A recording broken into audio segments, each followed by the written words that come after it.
Sledgehammer, from 1983, directed by David A. Pryor.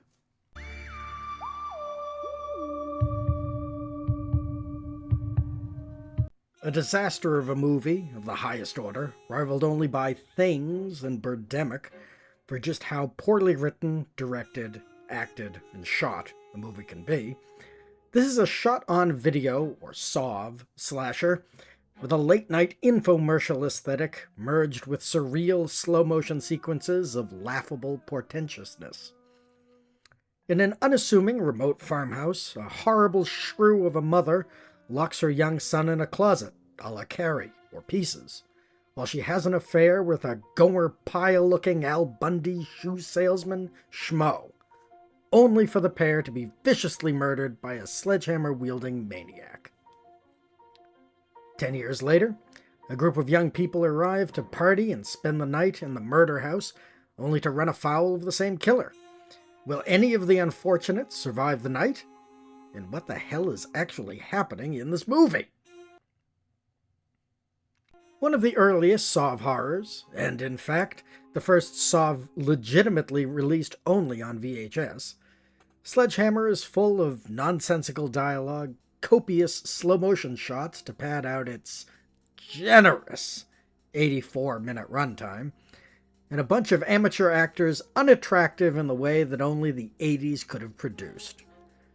Add to that a soundtrack made up completely of artisanal synth chords and 70s royalty-free music, and you have a genuinely off-putting film. Filled with the types of video transitions seen in The Joy of Painting and other contemporary TV shows, and a heaping fistful of static shots, and it's really hard to like anything about the film. Did I mention that we begin on a static shot of the farmhouse in daylight that goes on for far too long, only to cut to the shrew mother yelling for the boy not to make a sound for the rest of the night? In all honesty, it's one of the smaller continuity errors, but it does help bolster a distinct feeling of unreality and disconnection. The actors are trying the best they can with no dialogue, and I'm guessing minimal direction.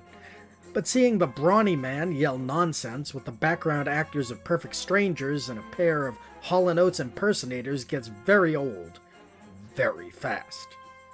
But there's time for a drunken acoustic guitar jam session, a poor Bill Murray impersonation, impromptu food fight, slow-motion walks for young lovers in the fields, and boastful beer can tearing antics in the first 20 minutes to build character before the murdering begins. Like other supernatural slashers, the mayhem begins with a seance. One of the partygoers retells the story of the doomed lovers and the little boy by candlelight. Meanwhile, his accomplice in an upstairs room plays sound effects on a boombox, unknowing that the locked closet door has been mysteriously unlocked, and a sledgehammer-wielding man is slowly lumbering down the stairs. I'm describing it with far more suspense and terror than is actually in the film.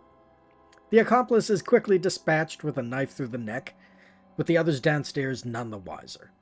As they break up into smaller groups to have sex, etc., we're treated, and I use that term in the most sarcastic way possible, to the Warren Oates doppelganger naked, writhing in slow motion on top of his girlfriend.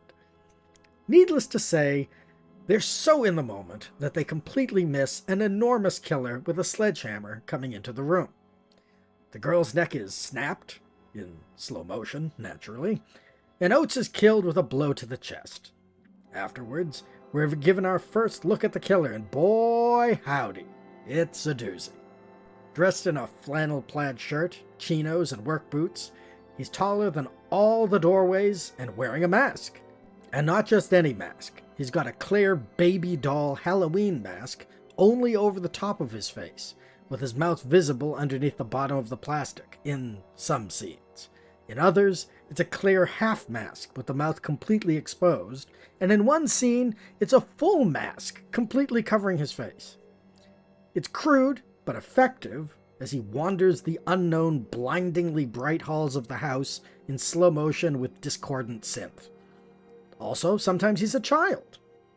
One thing that the film does very well, although I believe it's entirely unintentional, is present the house as a maze of sparse white rooms with covered windows. In some rooms, the shades are down. Others have rugs or blankets tacked over the windows, but there's absolutely no way of knowing where anyone is in the house or how one room is connected to another. Add in several instances of characters teleporting in and out of rooms, and you're left scratching your head at where anyone is at any time. Even the locked closet, despite being a plot point that nothing seems to open it, could be in any room of the house, and, in fact, is almost every room shown.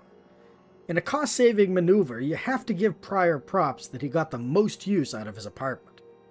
Oh, did I not mention that the film was shot in the director's apartment? That's why the layout doesn't look like a house. The gore effects are totally amateurish, with only 2 real instances: a sledgehammer to the back of a dummy head, clearly on a broom handle neck, despite attempts to dress it, and the climactic sledgehammer to the masked face of the killer. Neither are truly impressive, but something beats nothing. Aside from that, we have some run-of-the-mill stabbings, and the aforementioned neck snap and hammer to the chest. There is a gnarly moment that is truly inspired towards the end, as the plucky heroine is confronted by all the bodies of her friends and stumbles into a body suspended by wire hangers wrapped around either end of a knife stuck straight through the victim's neck. I wasn't expecting such a display, and I have to give props to Pryor for creativity at the very least. Currently streaming on Tubi, there's a now out-of-print DVD from Intervision, a sub-label of Severin Films. Not a good film. Not even really a coherent film. Sledgehammer is a perfect example of Sov horror. Micro-budgets, poor acting, nonsensical plots, but enough grue and nudity to entice some poor schmuck wandering the aisles of their local video store. There's hints of thought, though, and that's something to be commended, even if it doesn't actually come through in the finished product. Clearly, Pryor thought he could make a quick buck shooting a slasher in his apartment with, I'm gonna guess, a bunch of friends, and by all accounts he succeeded. Is it a masterpiece? No. Is it any good? No. But you know what? It didn't have to be, and with a Wild West world of Sov horror, it's at least interesting.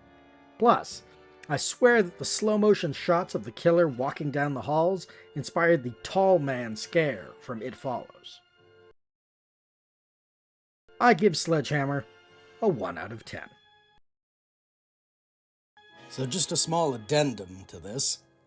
I have found out that TerrorVision, in association with Severin Films, is aiming to release a Blu-ray of Sledgehammer in a grand special edition with fully remastered video that still looks like it's shot on videotape, and showing that they're fully in on the joke. If you look at the end of the description, it just says, special features are not in slow-mo. And I feel like this review sounds very negative, but I admit that there is something extraordinarily unsettling and liminal about the film, and I don't want this review to make it seem as though I hate the film. It is a bad film, but I also believe that it has a very particular nightmarish, dreamlike quality that was probably wholly unintended, but really sticks with you after the movie is over. So don't sit on Sledgehammer. If you have Tubi, you should watch it. If you're a fan of shot-on-video horror, by all means, try to hunt down the TerrorVision Blu-ray. It's well worth a watch. It's down to whether you enjoy that type of film. But I enjoyed it for what it was, which was a really awful movie, but I freely admit that I have watched a lot of bad movies, and this was not really as bad as something like Things, which in my mind is the most atrocious film that it does enter that realm of so bad it's good. This is just kind of bad, but you could still enjoy it. So your mileage may vary. Have a spooky October. Have a good night, y'all.